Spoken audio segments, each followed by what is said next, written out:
ये ले। और सुन, किसी को बताने की जरूरत नहीं कि कहाँ से माल मिला। नहीं नहीं साहब, नहीं बोलिए। चल निकल।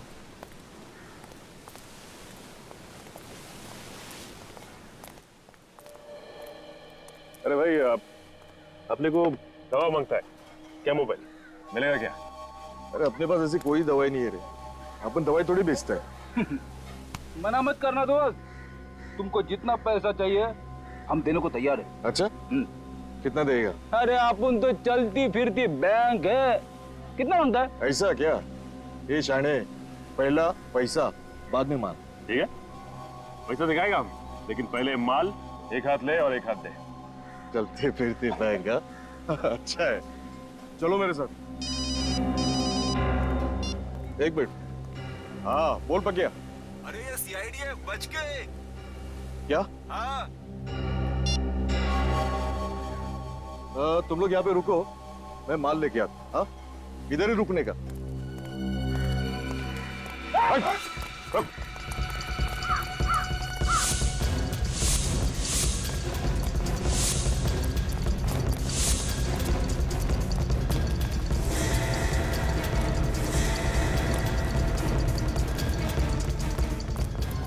भागता किधर है? सीआईडी से भागता है? मानो मत, सब बताता है, सब बताता है, सब मानो।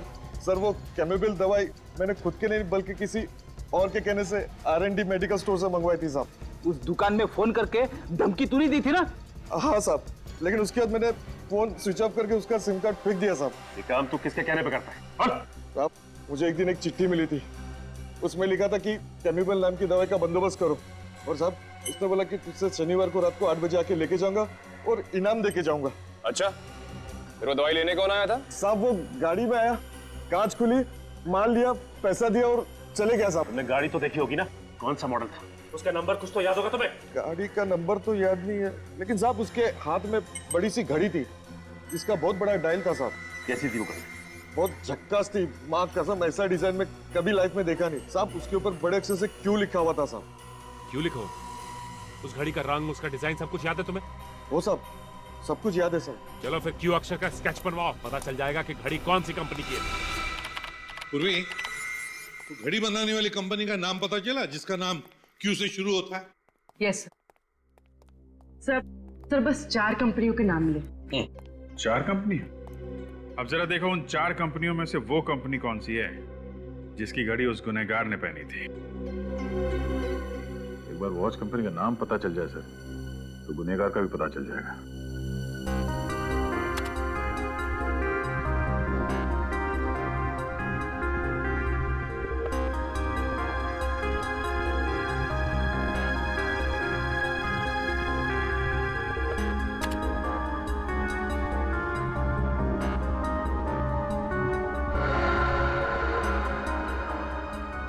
सब तो ये डिजाइन बिल्कुल इस डिजाइन जैसा है।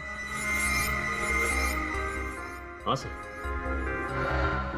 ये क्यू का निशान तो बिल्कुल ऐसा ही है जैसा उस ड्रग पैडलर ने कहा था।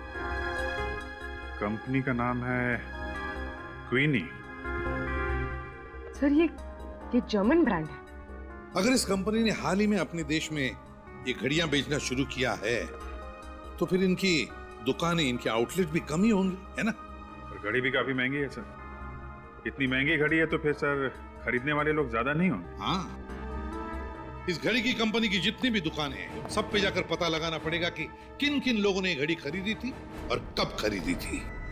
सर ये है क्यूनी वॉच कंपनी का ऑथोराइज आउटलेट। ठीक है, चलो अंदर चल के देखते हैं क्या पता चलता है।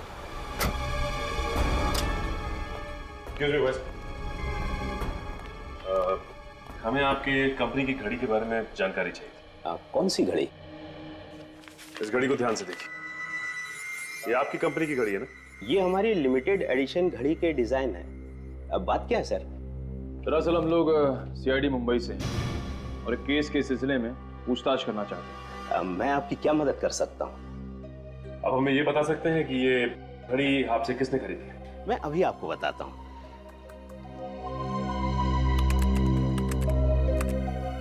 ये रही 6 लोगों की लिस्ट सर।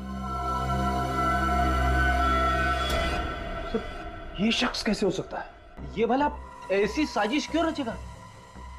इस साजिश के पीछे किसका हाथ है ये तो हमें पता चल चुका है, लेकिन साजिश के पीछे कारण क्या है ये इससे मिलने के बाद पता चल जाएगा। सर, ड्रग पैडलर से जिसने कैमोबेल नाम का ड्रग खरीदा था उसका पता चल गया है सर। मेरे एग्जीबिशन इवेंट को खराब क्यों करना चाहेगा?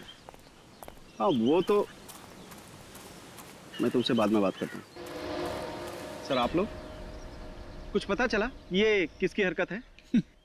भोला भाला बनने का नाटक कर रहा है। ये घड़ी पहचानते हैं आप? जी हाँ, 2 महीने पहले खरीदी थी मैंने ऐसी घड़ी। लेकिन आप ऐसा सवाल क्यों पूछ रहे हैं? क्योंकि हमें शक है कि उस खून भरी पेंटिंग में तुम्हारा हाथ है। क्या आप इस खून वाली पेंटिंग का इल्जाम मुझ पे लगा रहे हैं? जी हाँ, आप ही ने वो पेंटिंग बनाई और आप ही ने वो दूसरी पेंटिंग हटाकर खून वाली पेंटिंग एग्जीबिशन में रख दी।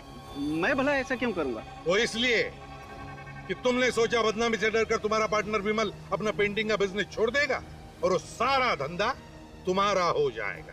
आप मुझ पे ऐसा इल्जाम नहीं लगा सकते, ये सरासर झूठ है। तो फिर सच सच बताओ, घाटकोपर के ट्रक पेडलर राजू से तुमने कैमोबेल नाम का ट्रक क्यों मंगवाया? कैसा ड्रग? कौन सा ड्रग पेडलर? आप क्या कहना चाहते हो? मेरी कुछ समझ में नहीं आ रहा। और हाँ, ये घड़ी मैंने अपने लिए नहीं खरीदी थी, ये मैंने अपने स्टाफ को गिफ्ट दी थी। खुद को बचाने के लिए अब एक नई कहानी। प्लीज आप मेरा विश्वास कीजिए, ये कोई कहानी नहीं है, सच है। तुम्हारे स्टाफ मेंबर का नाम और पता चाहिए हमें।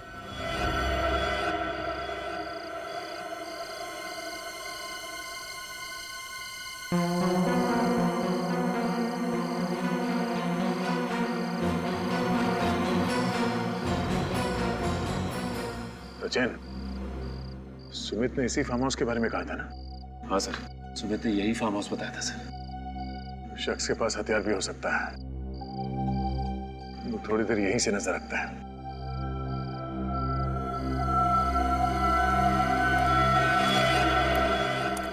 कोई आ रहा है वहां से, पीछे।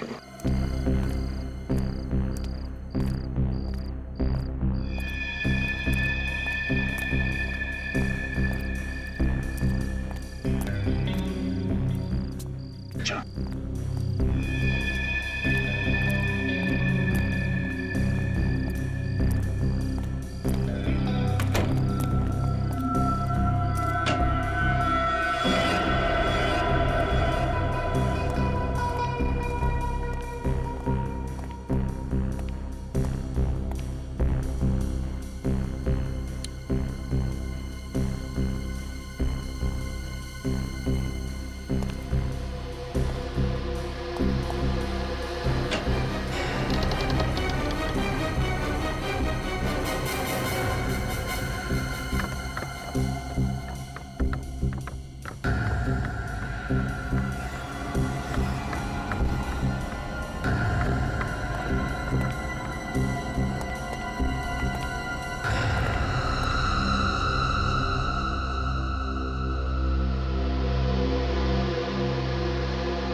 वो खून का पेंटिंग यहां पे बनाता है।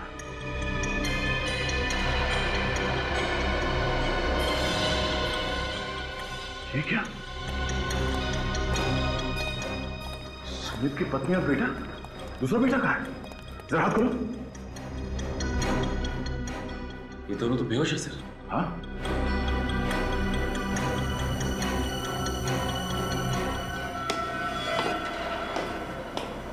कोई आ रहा है। चलो, चलो।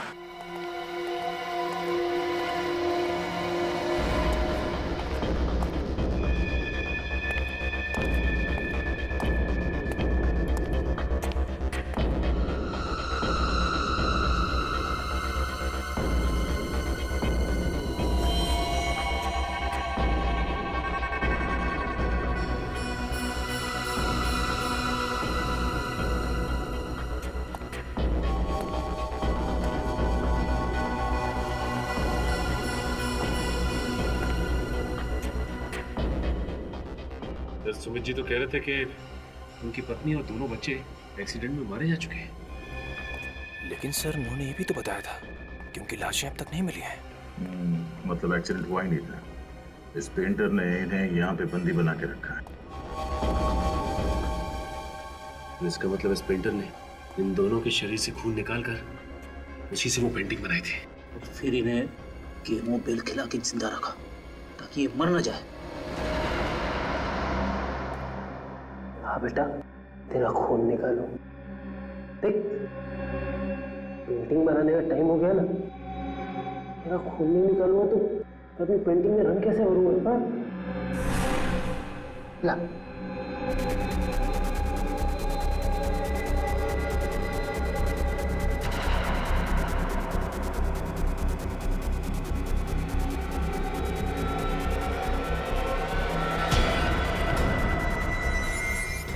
सर आप सर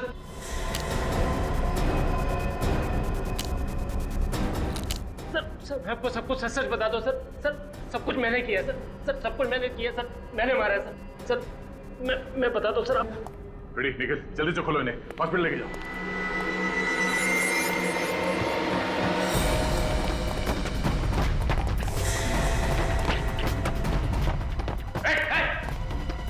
आगे मत आना, आगे मत आना। मैं मारूंगा अपने आपको। चाकू नीचे। पीछे जाओ, मैं मार रहा हूँ। ठीक है, इस बार छोड़ देते हैं हम लोग। अगर आइंदा ऐसा कुछ किया ना तो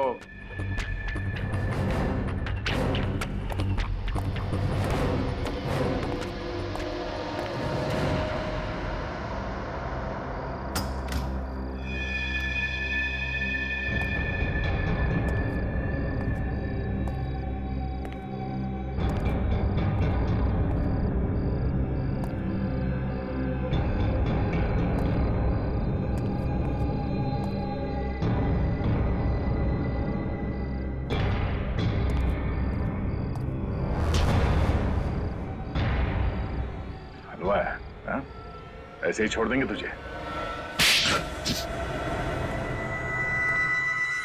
कोई सजा देनी है दे दो, मुझे अपने किए पे कोई अफसोस नहीं। मैं तो बहुत खुश हूँ। तुम खुश हो? सुमित जी की बीवी और 2 बच्चों का खून निकालकर उन्हें अधमरी हालत में रखा और बोलते हो खुश हो तुम? सुमित ने मेरे और मेरी परिवार के साथ जो जुल्म किया उसका क्या?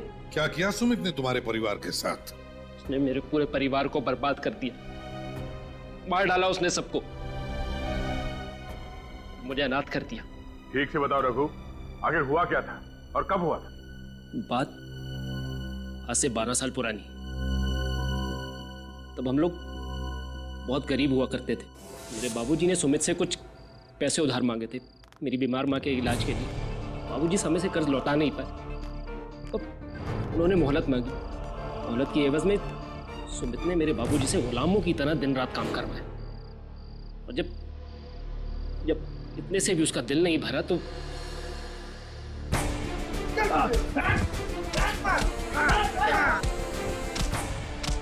अरे मत मारो, अरे बचाओ, अरे बचाओ,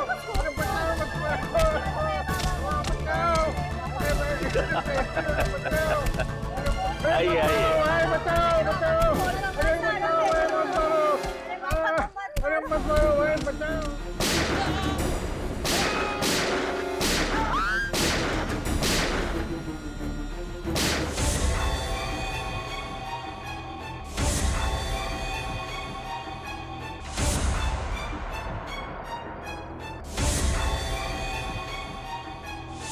तो इसलिए तुम सुमित जी से बदला लेना चाहते थे? हाँ, इसलिए तो मैंने उनके यहाँ पे इतने साल नौकरी करी और उनके बारे में सब कुछ पता कर लिया। सुमित जी तुम पे भरोसा करते रहे और तुमने उनके भरोसे का फायदा उठाकर उनकी पत्नी और दोनों बच्चों को अगवा कर लिया। हाँ, और उसके बाद मैंने उनको किडनैप कर लिया, उनकी गाड़ी को खाई में धकेल दिया। और तुमने उन्हें बंदी बनाकर एक खुफिया कमरे में छुपा के रख दिया। और फिर मैं उनका खून निकाल के अपनी पेंटिंग बनाता रहा। उन्हें केमोबेल ड्रग देता रहा ताकि वो बिना कुछ खाए पिए जिंदा रह सके और मुझे मेरी पेंटिंग बनाने के लिए खून मिल सके। और फिर वो पेंटिंग मैंने सुमित की एग्जीबिशन में रख दी। ताकि वो इस केस में फंस जाए, बदनाम हो जाए। और जंगल में जो लाश मिली थी वो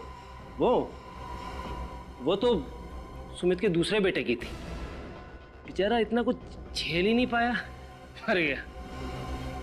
फिर मैंने उसकी लाश का वो हाल किया कि कोई भी उसे पहचान ना पाए। और रितेश, वो तो तुम्हारा साथी था ना, उसे क्यों मार दिया तुमने? वो मेरी मदद करता था, अच्छा लड़का था, और मैं अपनी पेंटिंग भी उसके घर में रखता था। लेकिन एक दिन उसे पता चल गया कि मैंने ये पेंटिंग खून से बनाई। वो मुझे धमकी देने लगा कि वो अपने बॉस को जाके सब कुछ सच सच बता देगा। तो आप बताइए ना कि मतलब ऐसे तो उसका क्या फायदा? हाँ? फिर उसके बाद मैंने उसे भी मार दिया। सर, इसकी दिमागी हालत कुछ ठीक नहीं लगती। हाँ दया, इसे इलाज की जरूरत है। रघु, सुमित को तो उसके किए की सजा मिलेगी ही मिलेगी, पर तुमने भी एक बहुत घिनौना जुर्म किया है और कोर्ट तुम्हें कभी माफ नहीं करेगा।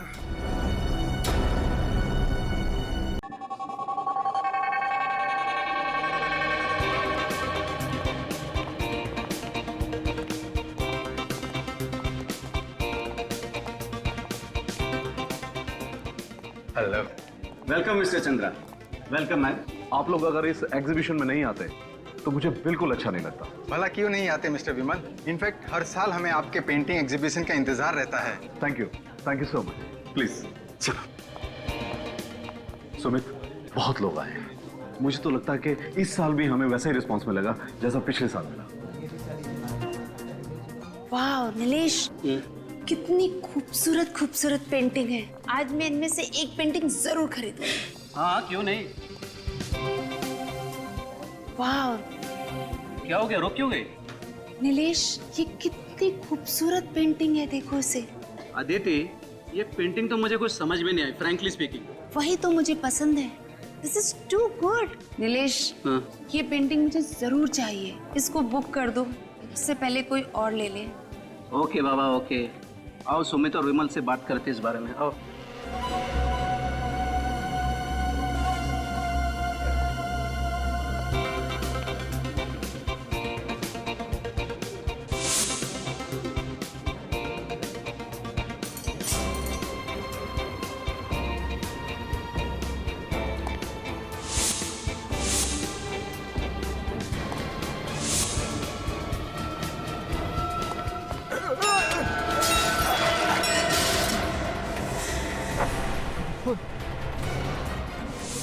अरे इसे पोज देता हूँ जल्दी।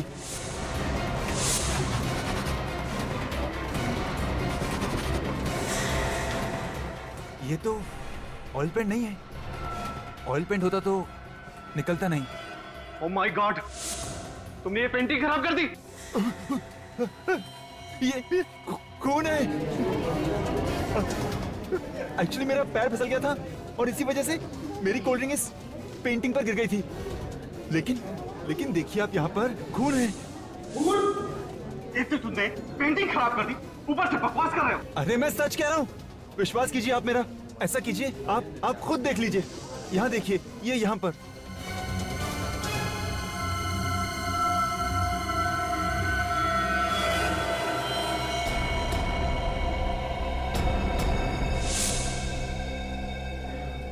हाँ सुमित, ये ठीक कह रहा है।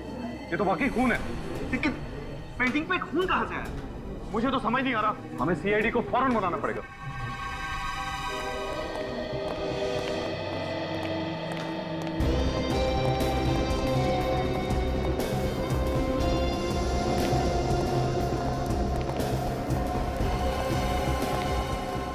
सुमित। जी सर, मैंने ही आपको फोन किया था। सर, यही है वो पेंटिंग जिस पर हमें खून मिला।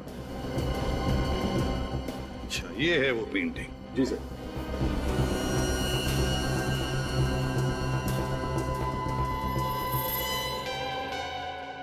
ये क्या है?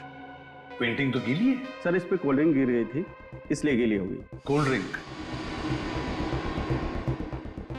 कैसे हुआ ये सब? सबसे पहले किसको पता चला कि पेंटिंग पर खून है? सर, मैंने देखा था।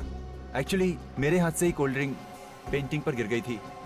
मैं हड़बड़ाहट में इसे साफ करने गया तो पता चला कि ऑयल पेंट नहीं, खून है। सुमित, ये पेंटिंग का एग्जीबिशन तुमने ही ऑर्गेनाइज किया है? सर हम दोनों ने। ये विमल है मेरे बिजनेस पार्टनर। हर साल हम लोग ये एग्जीबिशन ऑर्गेनाइज करते हैं। कितने सालों से बिजनेस का पार्टनरशिप है आपकी? सर 3 साल की।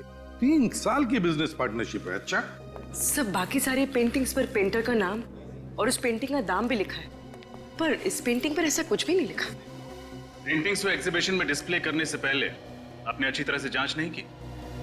क्यों जांच नहीं की? क्यों नहीं की जांच?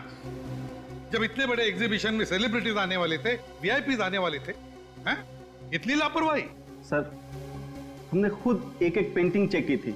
यहाँ पे जितनी भी पेंटिंग्स लगी हैं उन आर्टिस्ट की लिस्ट है हमारे पास।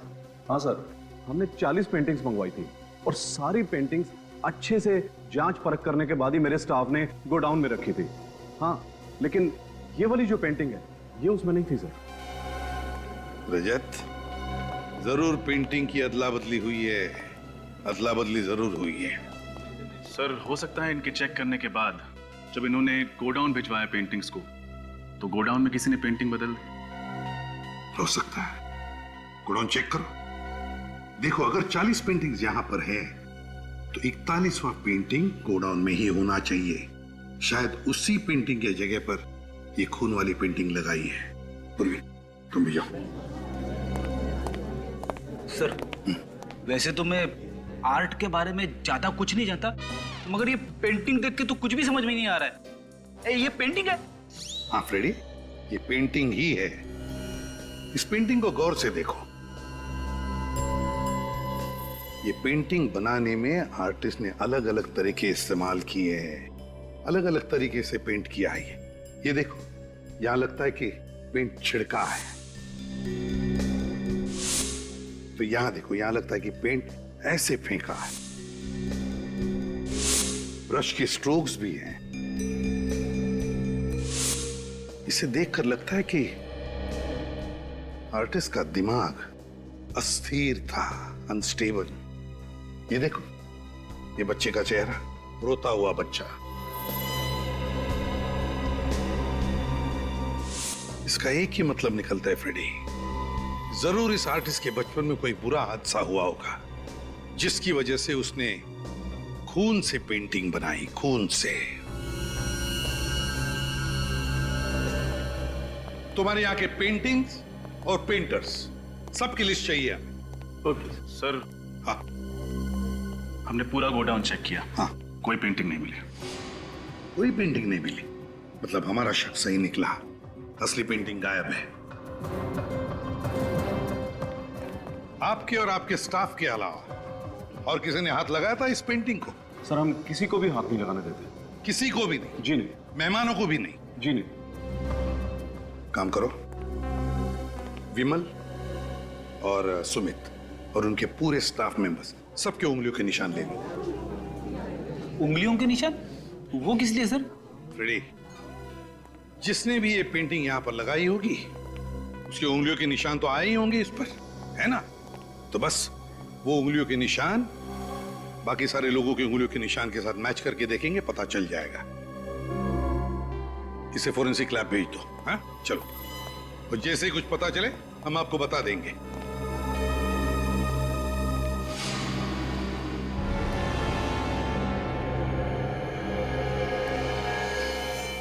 ये किसकी फोटोग्राफ है? सर ये मेरा परिवार है, ये मेरी पत्नी और बच्चे हैं। पंचगनी में एक एक्सीडेंट हुआ था, कार खाई में गिर गई और सब मारे गए। I am sorry.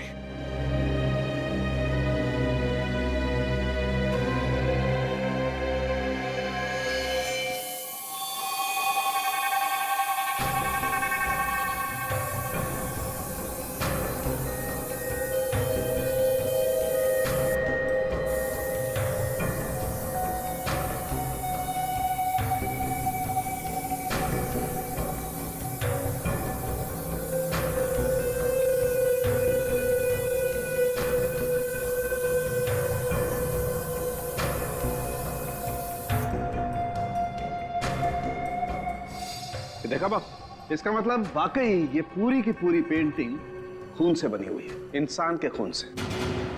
क्या? इंसान के खून से? हाँ, पूरी पेंटिंग। मगर इतना सारा खून उसके पास आया कहां से होगा? वही तो, ऐसी पेंटिंग कोई शौक के लिए नहीं बनाता। एक और बात ऐसी पता लगी है बॉस, जिसे जानोगे तो आप सब लोग हैरान हो जाओगे। लेकिन क्या? ये जो पूरी पेंटिंग है, हाँ, ये जिस खून से बनी है वो किसी एक इंसान का खून नहीं। क्या? एक इंसान का नहीं? हाँ, हमने टेस्ट किया था, पता चला कि कम से कम 3 लोगों का खून मिला हुआ है इस पेंटिंग में। 3 लोगों का खून? हाँ बॉस, 3 अलग अलग ब्लड ग्रुप का खून है इस पेंटिंग में। My God. एक और बात यार साउंड के, तू सारी बातें एक साथ क्यों नहीं बताता? बताता। जो खून इस पेंटिंग में मिला है, उन तीनों खून में ड्रग थी। तीनों के ब्लड सैंपल में ड्रग मिला? कौन सा ड्रग साउंड के? एक कंपाउंड है जिसे कैमोबेल कहते हैं। कैमोबेल? अब ये कैमोबेल क्या चीज है? ये कैमोबेल अगर दिन में 2 बार लिया जाए तो 24 घंटे तक भूख नहीं लगती। और इस कैमोबेल का इस्तेमाल किस लिए किया जाता है? जिन लोगों को कम से कम समय में अपना ज्यादा से ज्यादा वजन घटाना होता है, वो लोग इस दवाई को लेते हैं। लेकिन ये दवाई आसानी से नहीं मिलती है। बहुत ही गिने चुने मेडिकल स्टोर पे दवाई मिलती है, वो भी डॉक्टर के प्रिस्क्राइब करने के बाद। ऐसा क्यों सर? वो इसलिए क्योंकि ये दवाई सेफ नहीं है, इसके साइड इफेक्ट्स हैं, इसलिए इसे खुलेआम बेचने पर पाबंदी लगा दी गई।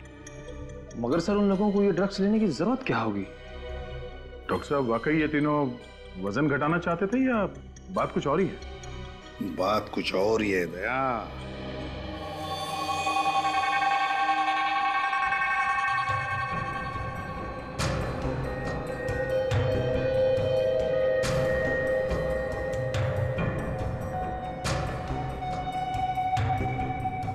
खून भरी पेंटिंग,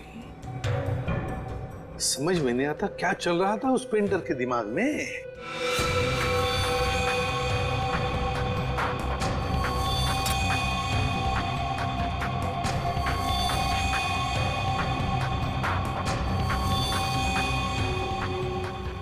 मुझे तो ये पेंटिंग बहुत अजीब लगती है।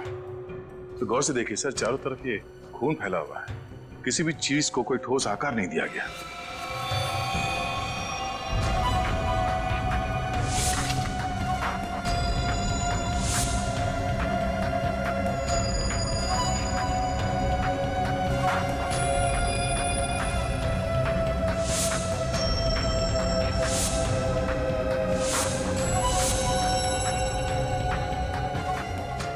ये काम तो किसी नौसिखिया का ही लगता है।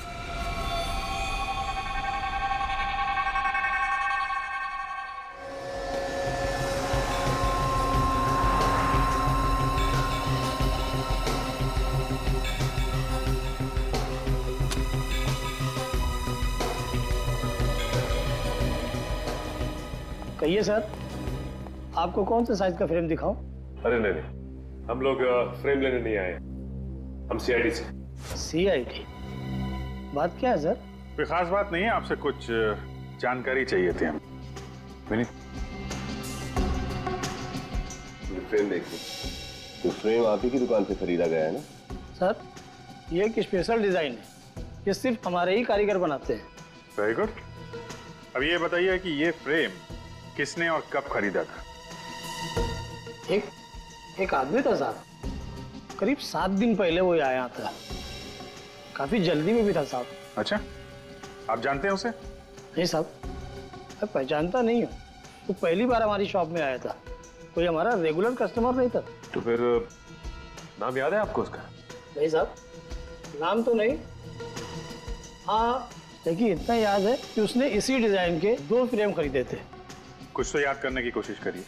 वो दिखता कैसा था, क्या कपड़े पहना था, उसका हुलिया कैसा था? इतना तो याद नहीं है सर, पर हाँ, इस फ्रेम को खरीदने वाले कस्टमर का कुछ रिकॉर्ड है मेरे पास, मैं चेक करता हूँ। हाँ प्लीज।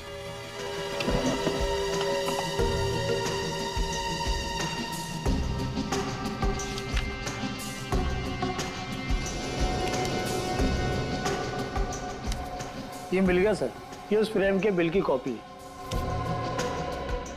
रितेश, सिर्फ नाम लिखा, एड्रेस क्यों नहीं लिखा?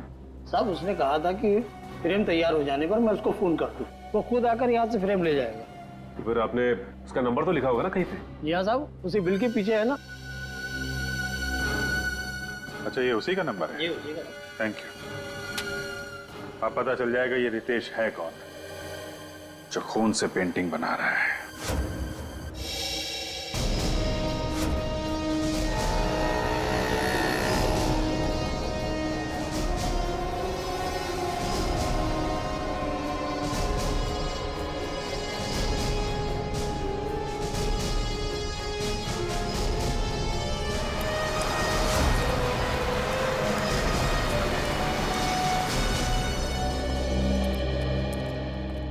आइए सर।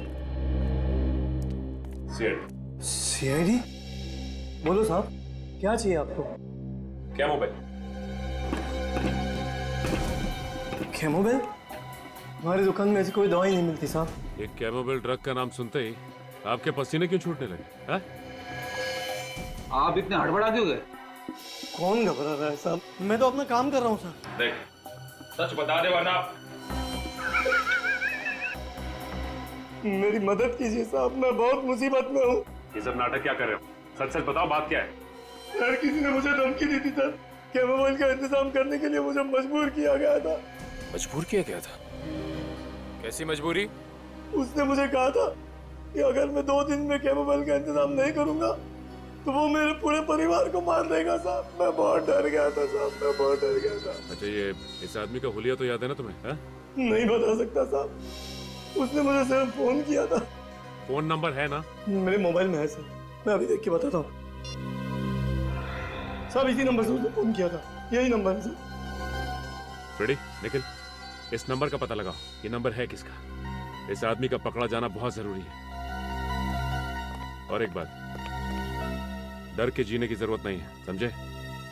आइंदा ऐसा कोई फोन आए तो सीआईडी को इन्फॉर्म करना, ठीक है?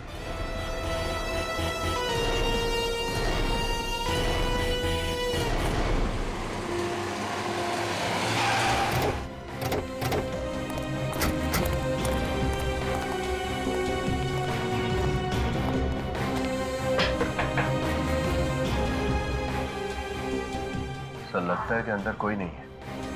हमारे आने से पहले ही ये रितेश फरार हो गया लगता है। तोड़ दो दरवाजा। सर, दरवाजा तो खुला हुआ है। अंदर चलो।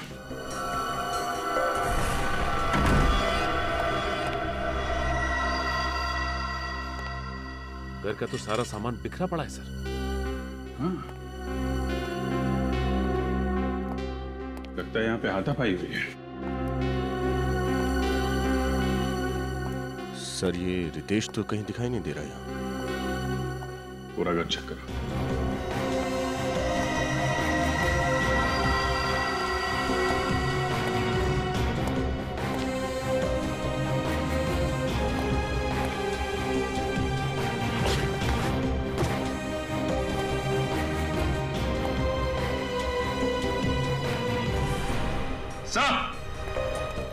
हाँ सर।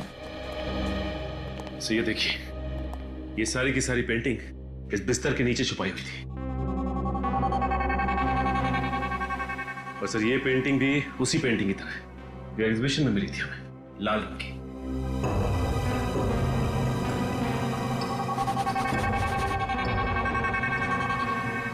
खून?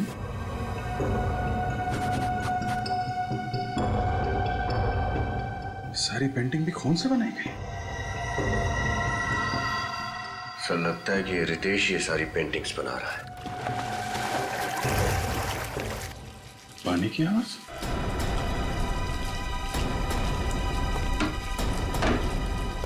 My God!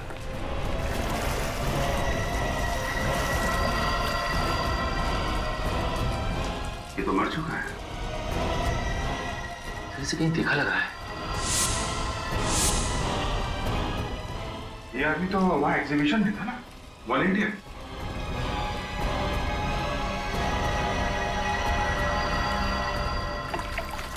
ये देखिए, ये इसके हाथ पे ये हल्का हल्का सा निशान। सर हम तो सोच रहे थे कि सब कुछ इस रितेश ने किया है, लेकिन इसे भी किसी ने मार दिया।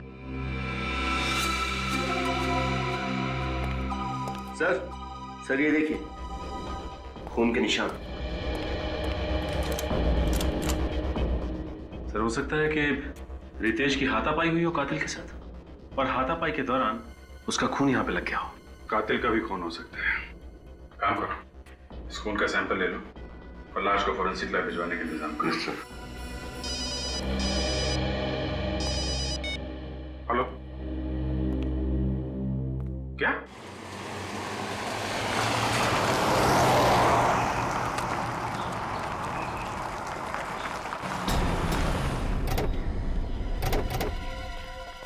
तब मैंने आप लोगों को फोन किया था, तब मैंने वो लाश देखी। बहुत भयानक लग रही है लाश। लाश कहाँ? वहाँ है साहब, वो देखो। ठीक है, आप यहीं रुकिए।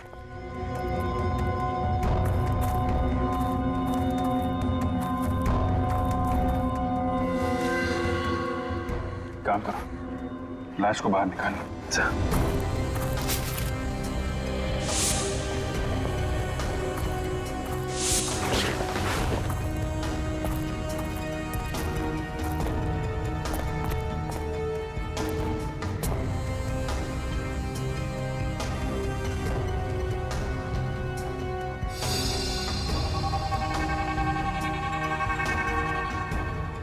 सर सच में ये लाश तो बहुत बुरी कंडीशन में है।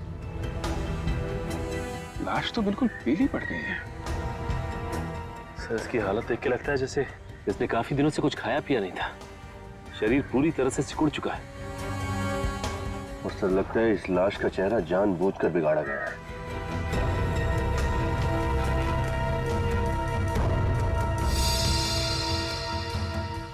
ये देखिए सर, इसके हाथ पे ये छोटे छोटे निशान है। लेकिन सर ये निशान है किस चीज के? कई बार इंजेक्शन लगने के बाद आसपास का खून जम जाता है। निशान तो इंजेक्शन के ही लगते हैं, मगर इतने सारे निशान। मगर सर ऐसे ही निशान रितेश की लाश पे भी थे। लगता है खूनी इंजेक्शन लगा लगा के खून कर रहा है। खैर इसका जवाब तो डॉक्टर साळुंखे ही देंगे। मानना मुश्किल है, कोई भला ऐसा कैसे कर सकता है? हाँ सर, दोनों लाशें बहुत ही बुरी हालत में हैं। यार साळुंखे, तुम दोनों डिस्कस करोगे, हमें भी कुछ बताओगे? बॉस, इन दोनों के शरीर में जरा सा भी खून नहीं है। लगता है किसी ने इनके जीते जी सारा का सारा खून इन लोगों के शरीर में से निकाल लिया। शरीर में खून है ही नहीं। हाँ सर, और इसी की वजह से दोनों लाशें बिल्कुल काली नीली और फीकी पड़ गई है।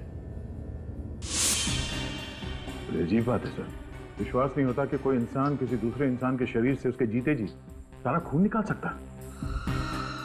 इन दोनों के शरीर में इंजेक्शन के बहुत सारे निशान हैं। ऐसा लगता है किसी ने बार बार सुई घोंप घोंप कर इनके शरीर से सारा का सारा खून निकाला है। और खून की कमी की वजह से इस लड़के की मौत हुई है। और सर उस रितेश की मौत की वजह भी यही है। खून तो रितेश के शरीर में से भी निकाला गया, लेकिन मौत इसकी पानी में डूबने की वजह से हुई। इसके फेफड़ों में हमें पानी मिला है। सर ये खूनी वही आदमी है जो पेंटिंग बनाता है। हाँ अभिजीत, ये एक ही आदमी का काम है, सीखा। एक बात और बॉस, रितेश के घर के दरवाजे पर जो खून का सैंपल मिला था वो खून रितेश का नहीं है। यानी वो खून किसी और का है? दया, वो खून उसी का है, उसी का जो रितेश का खून करने आया था। रितेश के साथ हाथापाई में से चोट लग गई होगी और वही खून दरवाजे पे लग गया होगा सर। मगर अभिजीत ये है कौन? है कौन ये? केमोबेल। पता लगाना पड़ेगा कि ये कौन है जिसने इस केमिस्ट को धमकी भरा फोन किया और ये दवाई मंगवा ली। सर मुझे तो आदमी पागल लगता है। कोई नॉर्मल इंसान ऐसी घिनौनी हरकत कैसे कर सकता है सर? किसी को भूखा रखना और थोड़ा थोड़ा करके खून चूस के उसे मार डालना। सर फिलहाल हमें 2 लाशें मिली, लेकिन ये मुमकिन है कि उसने और भी लोगों को कैद करके रखा होगा। हाँ रखा ही होगा, वरना अपनी पेंटिंग बनाने के लिए पेंट यानी कि इंसानों का खून कहां से लाएगा वो? जिसने भी उस केमिस्ट को फोन किया है ना, वही हमें उस खूनी तक पहुंचाएगा, वही आदमी। हाँ सचिन, पता चल गया उस फोन करने वाले का? हाँ सर, जिस आदमी ने R&D मेडिकल स्टोर में फोन करके उस दुकानदार से बात की थी, उसका नाम रोहन है सर। रोहन? और पता? सर उसका पता भी चल गया है, लेकिन उसके पते पे जाकर पता चला कि उसके नाम की तरह उसका पता भी नकली है सर। नाम भी नकली और पता भी नकली। तो फिर ये फोन किया किसने होगा? है कौन ये? सर ये फोन जिसने भी किया उसने सिम कार्ड लेने के लिए नाम और पता दोनों ही नकली दिया था सर। सर उसने उस दवाई की दुकान पे फोन किया और फोन ट्रेस ना हो इसलिए सिम निकाल के फेंक दिया। कोई बात नहीं, उसने जिस वक्त उस दवाई की दुकान में फोन किया था, हम पता लगा सकते हैं कि उस वक्त वो कहां पर था उसके उस फोन से। वो भी पता चल गया है सर। फिर? ये फोन चोर बाजार से किया गया है, घाट कोपर के चोर बाजार से। चोर बाजार? फिर इस इलाके में तो नशीली चीजें बेची जाती है, ड्रग पेडलर्स के अड्डे बने हुए वहां पे। तो फिर दया, ये फोन जरूर किसी ड्रग पेडलर ने ही किया है।